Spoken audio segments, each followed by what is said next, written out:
Hello everyone, welcome back to my channel. तो जैसा कि आप जानते हैं, अभी हाल ही में पीएचडी एंट्रेंस एग्ज़ाम 2024 का इंटरव्यू हुआ है। उसके बाद आपको यहाँ पे एक नोटिफिकेशन देखने को मिल रहा है जिसमें यह बताया गया है कि जितने भी कॉलेजेस यहाँ पे हैं उत्तराखंड कंबाइंड यूनिवर्सिटी के थ्रू जो पीएचडी एंट्रेंस एग्ज़ाम हो रहा है उसके अंदर जितने भी कॉलेजेस हैं उसमें कितनी वैकेंट सीटें हैं और कहाँ पे कितनी सीटें हैं, सब्जेक्ट वाइज कितनी वैकेंट सीटें हैं। तो इसकी एक डिटेल लिस्ट यहाँ पे अपलोड की गई है, तो उसको हम एक बार देख लेते हैं। और ये भी देख लेते हैं कि जो आपका सब्जेक्ट रहेगा उसके अंडर किन किन प्रोफेसर से या असिस्टेंट प्रोफेसर से आपको पढ़ने का मौका मिलेगा। तो उनकी कुछ डिटेल्स भी यहाँ पे दी गई हैं। तो आप इस पीडीएफ को यहाँ से डाउनलोड कर सकते हैं समर्थ की वेबसाइट से। ठीक है, तो ये जो पहला नोटिफिकेशन आपको दिख रहा है को, तो यही जो नोटिफिकेशन आ रखा है इसी से आपको ये वाला जो पीडीएफ है वो डाउनलोड करना है। ठीक है, तो चलिए एक बार इस नोटिफिकेशन को डिटेल में देख लेते हैं। देखिए यहाँ पे एक नोटिफिकेशन आ रखा है। नोटिफिकेशन में लिखा है कि display of vacant seat to be filled at universities through combined PhD entrance test 2024। तो यहाँ पे एक वैकेंट सीट्स दिखाने के लिए, डिस्प्ले के लिए एक एप्लीकेशन लगाई गई है। तो यहाँ पे उसी के संदर्भ में लिखा गया है, dear sir, please find the universities wise vacant seats to be filled at different universities to be filled through the combined PhD entrance test 2024 with a request to display the same at the Samarth portal. तो Samarth portal पे ये list display कर दी जाए, इसके लिए एक application गई है। तो इस वजह से आज यहाँ पे ये जो नोटिफिकेशन है वो आया हुआ है। तो चलिए देख लेते हैं इसमें जो यूनिवर्सिटीज़ हैं वो कौन कौन सी यूनिवर्सिटीज़ हैं। देखिए, कुमाऊँ यूनिवर्सिटीज़ की पीएचडी सीट्स होंगी इसमें, और श्रीदेव सुमन यूनिवर्सिटी की पीएचडी सीट्स होंगी, एसएसजेयू यूनिवर्सिटी की पीएचडी सीट्स होंगी, और उत्तराखंड ओपन यूनिवर्सिटी की पीएचडी सीट्स यहाँ पे दिखाई जाएंगी। तो देखिए यहाँ पे लिखा है PhD vacant seats 2024-25 Uttarakhand open university की। तो यानी कि उत्तराखंड ओपन यूनिवर्सिटी में कितनी सीटें वैकेंट हैं सब्जेक्ट वाइज वो लिखा गया है। तो सबसे पहला जो सब्जेक्ट है स्कूल ऑफ साइंस, यानी कि इसके अंदर स्कूल ऑफ साइंस के अंदर कौन कौन से डिपार्टमेंट है, mathematics, chemistry, botany, physics and zoology. तो देखिए मैथमेटिक्स के अंदर सिर्फ 3 वैकेंट सीट्स हैं, और केमिस्ट्री के अंदर भी 3 वैकेंट सीट्स हैं, और बॉटनी के अंदर 4 सीट्स हैं पीएचडी के लिए, और फिजिक्स के अंदर 14 सीट्स हैं, और जूलॉजी के लिए 3 सीट्स हैं। यानी कि देख रहे हैं आप कि जो उत्तराखंड ओपन यूनिवर्सिटी है वहाँ पे इन डिपार्टमेंट्स में कितनी कम सीट्स हैं। ओनली यहाँ पे फिजिक्स दिख रहा है जिसमें ज़्यादा सीट्स हैं, अदरवाइज में क्या है और सब्जेक्ट्स में क्या है, कम सीट्स हैं। इसी प्रकार से नेक्स्ट देखिए school of earth and environmental science, इसके अंदर एनवायरमेंटल साइंस आता है डिपार्टमेंट, तो इसके 3 सीट्स हैं। तो इसी तरह से आप इसमें और भी देख सकते हैं, सभी डिटेल यहाँ पे दी गई है। Commerce, management study, political science, public administration, sociology, history, psychology, economics, yoga, home science, journalism, English, Hindi, computer science. तो इन सभी की यहाँ पे टोटल सीट्स दी गई हैं, यानी कि यहाँ पे टोटल सीट्स जो हैं वो हैं 85। तो यहाँ पे आप डिटेल में इस पीडीएफ को डाउनलोड करके अपना जो आपका सब्जेक्ट रहेगा उसको देख सकते हैं कि आपका जो भी सब्जेक्ट है उसमें कितनी वैकेंट सीटें हैं। ठीक है, अब यहाँ पे देखिए, यहाँ पे भी एक लिस्ट दी गई है, details of PhD seats from campus and affiliated colleges 2024। तो यहाँ पे अलग अलग, यहाँ पे क्या दे रखे हैं, रो में अलग अलग क्या दे रखे हैं, जगह के नाम दे रखे हैं, और इस तरफ से कॉलम वाइज यहाँ पे क्या दे रखे हैं, सब्जेक्ट दे रखे हैं। तो आप देख सकते हैं कि जो ऋषिकेश है, पहला है ऋषिकेश कैंपस है, उसमें बॉटनी में 9 सीट्स हैं, और केमिस्ट्री में भी 9 सीट्स हैं, कॉमर्स में 12 सीट्स हैं, इकोनॉमिक्स में 3 सीट्स हैं, एंड एजुकेशन में 1 सीट, इंग्लिश में 5 सीट्स, जियोग्राफी में 4 सीट। तो इसी प्रकार से आप सारे देख सकते हैं। तो इस प्रकार से कम सीट्स हैं इसमें, यानी कि जो ऋषिकेश है उसमें कितने सीट्स हैं, टोटल 82। उसके बाद नेक्स्ट है उत्तरकाशी, उत्तरकाशी में टोटल सीट्स हैं 44। आप सब्जेक्ट वाइज देख सकते हैं। तो 3rd नंबर पे है अगस्त्यमुनि, 4थे नंबर पे है डोईवाला, 5th नंबर पे है कर्णप्रयाग। तो इसी प्रकार के उसके बाद है न्यू टेहरी, कोटद्वार, गोपेश्वर, रायपुर, गैरसैंण, डाक पठार, पुरौला, नरेंद्र नगर। तो इस प्रकार से ये कॉलम वाइज दिए गए हैं, और यहाँ पे नीचे को इनकी जो टोटल जो सब्जेक्ट वाइज पीएचडी में सीट्स अवेलेबल हैं वो लिखी गई हैं। तो आप इस पीडीएफ को डाउनलोड करके इसकी जो टोटल सीट्स हैं वो देख सकते हैं, यानी कि जो पीएचडी के लिए जो टोटल सीट्स हैं वो 468 है इन कॉलेजेस को मिला के। नेक्स्ट है vacant seat for PhD admission in Kumaon university for 2024-25। तो यहाँ पे अब वैकेंट सीट्स दी गई हैं कुमाऊँ यूनिवर्सिटी की तरफ से। यहाँ पे देखिए, यहाँ पे सुपरवाइज़र नेम भी दे रखा है आपको, supervisor email, supervisor mobile number, supervisor destination, यानी कि प्रोफेसर हैं, असिस्टेंट प्रोफेसर हैं, एसोसिएट प्रोफेसर हैं, वो टोटल गिवन सीट्स उनके अंडर में कितनी सीट्स हैं, और उनका कैंपस है, कॉलेज है, रिसर्च सेंटर है, और उनका सब्जेक्ट क्या है। तो यहाँ पे आप बहुत सारे professor, assistant professor and associate professors के नाम देखेंगे। तो आप सब्जेक्ट वाइज अपना देख सकते हैं कि यहाँ पे आपके सब्जेक्ट वाइज कितनी वैकेंट सीट्स हैं, क्योंकि यहाँ पे बहुत लंबी लिस्ट है। यहाँ पे भीमताल, नैनीताल, हल्द्वानी, तो हर जगह से क्या है, यहाँ पे कुछ कॉलेजेस के नाम भी दे रखे हैं और उन वहाँ पे जो भी टीचर्स पढ़ा रहे हैं, यानी कि प्रोफेसर्स हैं, जो असिस्टेंट प्रोफेसर हैं एंड एसोसिएट प्रोफेसर जो भी पढ़ा रहे हैं, और उनके अंडर में जितनी पीएचडी सीट्स हैं और उनका जो सब्जेक्ट है उनकी पूरी डिटेल यहाँ पे दी गई है। तो आप पूरा का पूरा यहाँ पे जो पीडीएफ है उसको डाउनलोड कर लेंगे। उसके बाद आप अपना जो सब्जेक्ट है आपका वो देख सकते हैं, और उसके अंडर में आप यहाँ पे ये देख सकते हैं कि उसे सुपरवाइज़ कौन कर रहे हैं, उनकी डिटेल्स आप देख सकते हैं यहाँ से।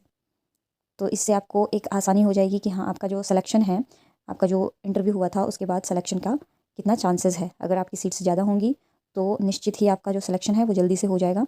यहाँ पे इतनी बड़ी लंबी लिस्ट दे रखी है, तो इसको आपको क्या करना है, डाउनलोड कर लेना है। और इसको आप डाउनलोड कहाँ से करेंगे, आप करेंगे समर्थ की वेबसाइट से, ठीक है। तो अब हम एक बार आपको ये दिखा देती हूँ मैम कि जो पिछला, और यहाँ पे कुछ ये नाम दिए गए हैं, supervisor name, destination, total seats उनके अंडर कितनी है, और कौन से कैंपस से वो बिलोंग करते हैं, और कौन सा सब्जेक्ट है। तो यहाँ पे भी कुछ लिस्ट दी गई है, इसको भी आप देख सकते हैं अच्छे से, ठीक है, ताकि आपको पता चले कि आपका जो सब्जेक्ट है उस पर कितनी सीट्स अवेलेबल है, ठीक है। आई होप बहुत सारे लोगों का ये भी डाउट था कि वैकेंट सीट्स कितनी हैं, क्योंकि इन्होंने पहले जो प्रॉस्पेक्टस आया था उसमें ये चीज़ें डिस्कस नहीं की थी, क्योंकि इस बार ये जो वेबसाइट है वो अपडेट हुई है, तो इसलिए शायद नए तरीके से इन्होंने इस बार दिया है। तो देखिए इस तरह से आपको देखने को मिल जाएंगी सभी सीट्स, और कौन से प्रोफेसर या असिस्टेंट प्रोफेसर, एसोसिएट प्रोफेसर इसे पढ़ा रहे हैं, उनके अंडर में कितनी सीट्स हैं, कौन सा सब्जेक्ट आपका है, क्या ईमेल आईडी है, क्या नंबर है उनका। तो ये डिटेल्स सारी आपको देखने को इस पीडीएफ में मिल जाएंगी। तो आप अपने सब्जेक्ट के हिसाब से चेक कर लें, ठीक है। तो अब मैं आपको ये दिखाती हूँ कि जब आपकी मेरिट लिस्ट बन के आएगी तो वो किस तरह से बन के आएगी। अब हम पिछले साल का जो 2023 में पीएचडी एंट्रेंस एग्ज़ाम हुआ था उसका एक बार पीडीएफ देखते हैं, और देखते हैं कि आपका जब सिलेक्शन होगा तो किस तरह से आपको लिस्ट देखने को मिलेगी, उसको एक बार डिस्कस कर लेते हैं। तो चलिए एक बार देखते हैं उस पीडीएफ को, जो 2023 में पीएचडी में जिनका इंटरव्यू हुआ था और वो सेलेक्ट हो गए थे, उनकी लिस्ट किस प्रकार से बन के आती है। तो आपकी भी इसी प्रकार से लिस्ट बन के आएगी।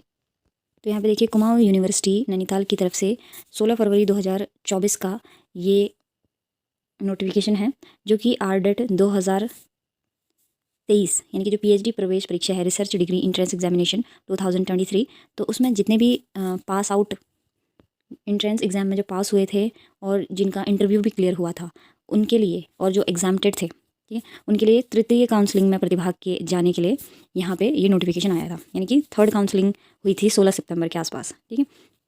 तो वहाँ पे क्वालिफाइड जो थे, यानी कि जिन्होंने एग्ज़ाम दिया था और जिन्होंने एग्ज़ाम नहीं दिया था, तो उनके लिए काउंसलिंग प्रक्रिया करी गई थी, और ये तीसरी काउंसलिंग का नोटिफिकेशन है।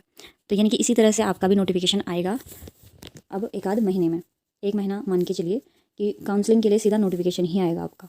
अब आपकी एक मेरिट लिस्ट बन के आएगी, और उसी में इसी तरह से काउंसलिंग के लिए आपका मेरिट लिस्ट बन के आएगा। और आपके लिए इसी तरह से यहाँ पे समर्थ की वेबसाइट दी जाएगी, यहाँ पे कुमाऊं यूनिवर्सिटी की वेबसाइट दी गई थी उस टाइम पे, ठीक है।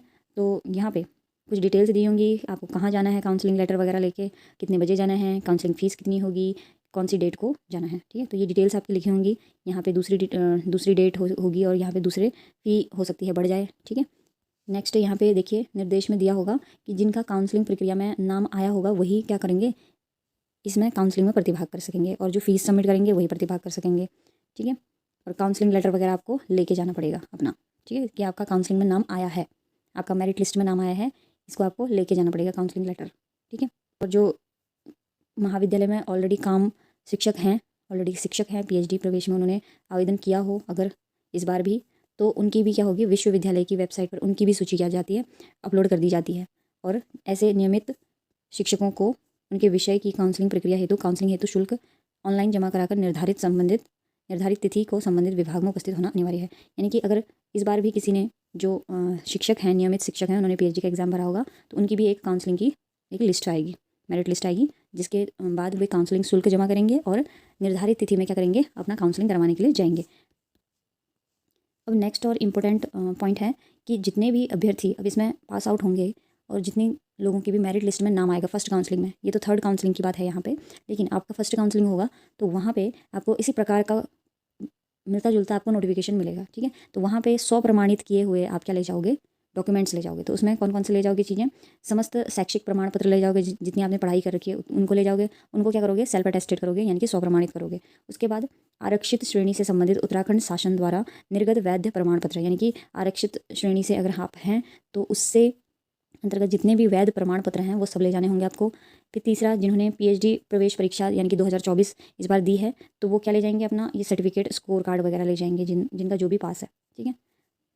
या जेआरएफ है तो जेआरएफ भी ले जाएंगे, ठीक है। नेट गेट जो भी आपने क्लियर किया है उसका स्कोर कार्ड, और अगर आपका सर्टिफिकेट आ गया है तो वो भी ले जा सकते हैं। जो लास्ट है, शिक्षक अभ्यर्थियों हेतु संबंधित परिसर महाविद्यालय से अनापत्ति प्रमाण पत्र आप लेके जाएंगे, यानी कि जो शिक्षक ऑलरेडी किसी कॉलेज में पढ़ाते हैं और उन्होंने पीएचडी का एग्जाम भरा है, तो वे अपना अनापत्ति प्रमाण पत्र लेके जाएंगे, यानी कि कार्यभार मुक्ति करके वो उन्हें पीएचडी कोर्स के लिए अप्लाई करना होगा। यहाँ पे अपने मूल प्रमाण पत्र लेके जाँच करनी होगी। और यहाँ पे लास्ट नोट लिखा गया कि काउंसलिंग के समय अभ्यर्थी मूल प्रमाण पत्रों की जांच में यदि कोई भिन्नता पाई जाती है तो ऐसे अभ्यर्थियों का परीक्षा फल स्वतः ही निरस्त माना जाता है, यानी कि मूल प्रमाण पत्र जो आपने अपलोड किए थे उसी की तरह आपके जो आप सबमिट करने जाओगे काउंसलिंग के दौरान, तो वही आपके मूल प्रमाण पत्र एज इट इज़ होने चाहिए, यानी कि सेम टू सेम होने चाहिए। अदरवाइज़ आपका जो परीक्षा फल है यानी कि जो रिजल्ट है उसको निरस्त कर दिया जाएगा, डिसमिस कर दिया जाएगा। अब मैं आपको दिखाती हूँ कि जो मेरिट लिस्ट आई थी वो किस प्रकार से आई थी, और इस बार भी इसी प्रकार की आपको मेरिट लिस्ट देखने को मिलेगी, लेकिन ये जो मेरिट लिस्ट मैं आपको दिखाने जा रही हूँ वो थर्ड काउंसलिंग की है। तो देखिए इसी प्रकार से एक पीडीएफ बन के आएगा आपके पास। तो यहाँ पे देखिए आपका रोल नंबर लिखा रहेगा, मार्क्स यहाँ पे लिखे रहेंगे, कैटेगरी क्लेम, नेम आपका लिखा रहेगा और एडमिटेड कैटेगरी, ठीक है। तो यहाँ पे देखिए ये बॉटनी सब्जेक्ट से रिलेटेड है। यहाँ पे आपका रोल नंबर लिखा है, यहाँ पे कितने मार्क्स में आपका सिलेक्शन हुआ है, कौन सी कैटेगरी है वो लिखा है, यहाँ पे जिनका सिलेक्शन हुआ था उनका नाम लिखा है, और यहाँ पे क्या है, अनरिजर्व्ड कैटेगरी लिखा हुआ है, ठीक है। तो यानी कि इस तरह से 2 ही लोगों का यहाँ पे सिलेक्शन हो रखा है, कौन सी काउंसलिंग में, थर्ड काउंसलिंग में। अब नेक्स्ट मैं आपको दिखाती हूँ। यहाँ पे देखिए कॉमर्स सब्जेक्ट, यहाँ पे भी क्या है, मेरिट लिस्ट थर्ड है, तो यहाँ पे भी सिर्फ 2 लोगों का ही सिलेक्शन हो पाया है कॉमर्स सब्जेक्ट में। इसी प्रकार यहाँ पे ड्राइंग एंड पेंटिंग की जो बची हुई सीटें हैं वहाँ पे मेरिट लिस्ट थर्ड में सिर्फ 4 लोगों का सिलेक्शन हुआ है। और यहाँ पे देखिए इकोनॉमिक्स में भी 3 लोगों का सिलेक्शन हुआ है। उसके बाद जियोग्राफी में 2 लोगों का सिलेक्शन हुआ था। और यहाँ पे है हिंदी में सिर्फ 1 का ही सिलेक्शन हुआ है। यहाँ पे देखिए हिस्ट्री में भी सिर्फ 1 कैंडिडेट का सिलेक्शन हुआ है। उसके बाद पॉलिटिकल साइंस में सिर्फ 2 लोगों का सिलेक्शन हुआ है। उसके बाद यहाँ पे है सोशियोलॉजी में 3 कैंडिडेट का सिलेक्शन हुआ था। तो देखिए यहाँ पे मार्क्स भी लिखे हैं, रोल नंबर भी लिखे हैं, कैटेगरी भी लिखी है, आपका जो कैटेगरी जिस कैटेगरी के थ्रू आपका सिलेक्शन हुआ है वो भी है, और आपका नाम है और आपका सब्जेक्ट ऊपर लिखा हुआ है। तो इसी प्रकार से आपको अपनी जो मेरिट लिस्ट है वो देखने को मिलेगी। तो आपको इसी प्रकार से अपनी मेरिट लिस्ट देखने को मिलेगी। ये थर्ड काउंसलिंग हुई थी जब तब उनका सिलेक्शन हुआ था इतने कम मार्क्स में, ठीक है। तो हो सकता है जिनके 70+ या 77 78 अराउंड आ रखे हैं मार्क्स, यानी कि 70 से अबव आ रखे हैं, 60 से अबव आ रखे हैं, उनका पहली काउंसलिंग में हो जाएगा, यानी कि जब फर्स्ट मेरिट लिस्ट आएगी उनका पहली काउंसलिंग में ही हो जाएगा। बाकी आपका इंटरव्यू कैसा रहा होगा उसके बेस पर भी थोड़ा बहुत आपका रहेगा। और अब आप अपने सीट्स देख सकते हैं, अपने मार्क्स देख सकते हैं, ठीक है। अगर आपके मार्क्स 60 से ऊपर हैं, 60-70 के आसपास हैं, तो आपका सिलेक्शन हो जाएगा, पहली मेरिट लिस्ट में ही आपका नाम आ जाएगा। तो इसकी जो मेरिट लिस्ट है लगभग आने में अभी टाइम लग सकता है, क्योंकि आप देख सकते हैं कितनी सारी वैकेंट सीट्स हैं टोटल मिला के। तो आप जोड़ भी सकते हैं, बहुत सारी सीट्स हैं पूरे, क्योंकि यहाँ पे पूरे उत्तराखंड की बात हो रही है, हर जगह से जितने भी वैकेंट सीट्स हैं तो उन सभी को लिया जाएगा यहाँ पे। तो एकदम से यहाँ पे कैलकुलेट करना आसान नहीं होगा, तो यहाँ पे टाइम लगेगा आपका मेरिट लिस्ट आने में। तो कम से कम भी आप मान के चलिए 1 महीने के अंदर, यानी कि ये दिसंबर लास्ट वीक तक या दिसंबर थर्ड वीक तक आ सकता है, ठीक है। तो दिसंबर का थर्ड वीक मान के चलिए आपकी जो मेरिट लिस्ट है वो तब तक आएगी। तो आपको इसी तरह की मेरिट लिस्ट देखने को मिलेगी, इसके अलावा और किसी भी तरह की मेरिट लिस्ट आपको नहीं देखने को मिलेगी। और आपका जो सब्जेक्ट रहेगा ऊपर से लिखा रहेगा, और कैंडिडेट्स का नाम और आपकी डिटेल्स सारी होगी वहाँ पे। तो आज हमने इस वीडियो में देखा कि जो आपकी मेरिट लिस्ट है वो किस प्रकार से आएगी और उसमें क्या क्या डिटेल्स गिवन होंगी, ठीक है। तो आपकी जो मेरिट लिस्ट आएगी वो लगभग दिसंबर में ही आएगी, और दिसंबर के थर्ड वीक या फोर्थ वीक तक आपका जो मेरिट लिस्ट है वो आएगी, क्योंकि इसमें भी समय लगता है। फिर जैसे ही आपकी मेरिट लिस्ट आएगी उसके बाद उसी के साथ ही आपका काउंसलिंग का प्रोसेस भी स्टार्ट हो जाएगा। तो जैसे ही जिनकी मेरिट लिस्ट में नाम आएगा उनको काउंसलिंग के लिए बुला दिया जाएगा, उनको सीधे ही एक डेट दी जाएगी। जैसे अगर मान लीजिए आपका दिसंबर में 2nd वीक या 3rd वीक तक आ जाता है, तो आपको जनवरी 1st वीक तक एडमिशन लेना होगा, जिनका फर्स्ट काउंसलिंग में नाम आ जाएगा। तो आपको मैं इतनी जानकारी देना चाहती हूँ इस वीडियो में कि अगर मैंने आपको पिछले साल का जो डॉक्यूमेंट्स वगैरह हैं दिखा दिए हैं, तो आप एक काम करना कि अगर आपके 60 या 70+ नंबर हैं क्वालिफाइंग, तो आप निश्चिंत ये समझिए कि आपका जो सिलेक्शन है वो हो जाएगा इंटरव्यू के बाद, ठीक है। तो आप अपनी सीट्स देख लीजिए और दूसरा देख लीजिए कि आपके मार्क्स कितने हैं। इंडिविजुअली आपको पता है कि आपके मार्क्स कितने हैं, ठीक है। तो आपको पता चल जाएगा कि आपका जो है सिलेक्शन होने के चांसेस बहुत ज़्यादा हैं, ठीक है। तो आप क्या करना कि सभी डॉक्यूमेंट्स को पहले से अरेंज कर लेना, क्योंकि जब एडमिशन प्रोसेस होता है, जब नोटिफिकेशन आता है, तो आपको बहुत कम समय मिलता है। तो बहुत कम समय मिलता है आपको कि डॉक्यूमेंट ले जाने हैं और आपको सबमिट करने हैं, ठीक है। तो उनमें क्या लगता है, टाइम लग जाता है। तो इसलिए आप क्या करना, आप सबसे पहले अपने सभी डॉक्यूमेंट्स को रेडी करके रखना पहले से।